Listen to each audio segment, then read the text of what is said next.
Hello everyone, welcome to our channel IVLEGAl.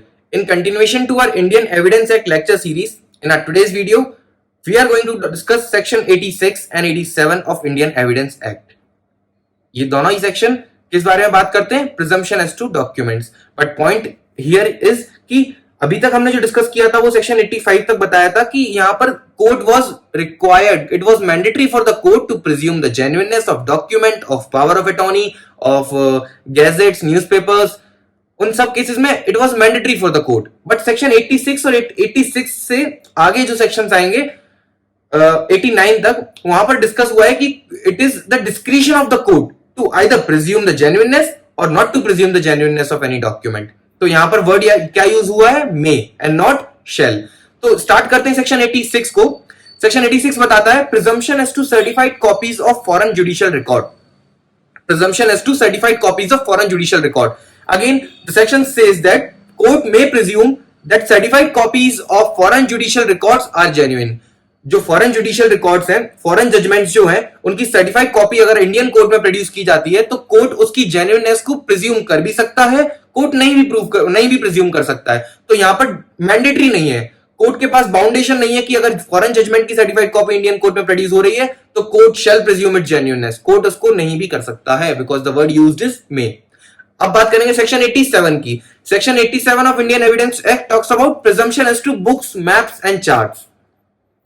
अब कोई भी बुक जब इशू होती है तो उसके फर्स्ट या इनिशियल 5 to 6 पेजेस में उसमें लिखा होता है कौन उसका ऑथर है, कौन पब्लिशर है, बुक कहां पर पब्लिश हुई है, पब्लिकेशन हाउस कहां है.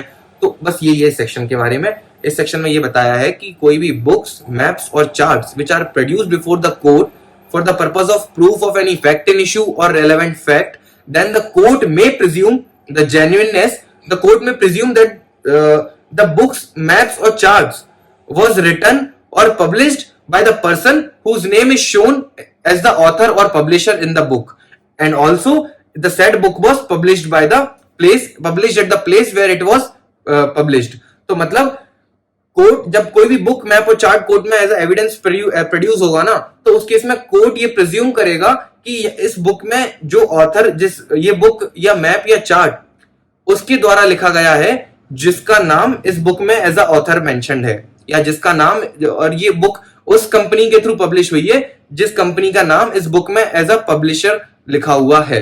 तो कोर्ट इस चीज को प्रिज्यूम करेगा. बट अगेन कोर्ट में प्रिज्यूम और कोर्ट में नॉट प्रिज्यूम. तो यहां पर वर्ड क्या यूज हुआ है? मे. तो कोर्ट में presume that such books, copies और चार्ट्स और maps was written or published by the person whose name is written as a author or publisher in the book, and court may also presume that the said book was published at the place where the said at the place which is mentioned as the publication house in the initial pages of the book. तो court ये इसको presume कर सकता है, but it is again not mandatory. तो books, maps और charts का वो पर्सन, ये बुक्स, मैप्स और चार्ट्स उसी के द्वारा लिखी गई हैं जो एज अ ऑथर मेंशन्ड है बुक में, और ये उसी जगह पर पब्लिश हुई है जो जगह as a publication house mentioned है बुक में. ये कोर्ट में प्रिज्यूम और कोर्ट में not presume. So this was all about the presumption with respect to section 86 and 87 of Indian evidence act. अब हम बात करेंगे presumption with respect to telegraphic messages और अदर केसेस में जो होगा, जो डील करेगा सेक्शन 88, 89. तो टिल द टाइम अभी 87 पर खत्म करते हैं. अब हम मिलेंगे अगली वीडियो में जहां डिस्कस करेंगे section 88 and that's how we will complete our Indian evidence act lecture series. अगर आप लोग मेरे से जुड़ चुके हैं अभी तक और आपको ये वीडियो पसंद आ रही है, then don't forget to subscribe our channel and hit the bell icon for regular updates. Also do share my videos to your friends, colleagues, so that I get the motivation to make more such interesting videos. Goodbye. Thank you.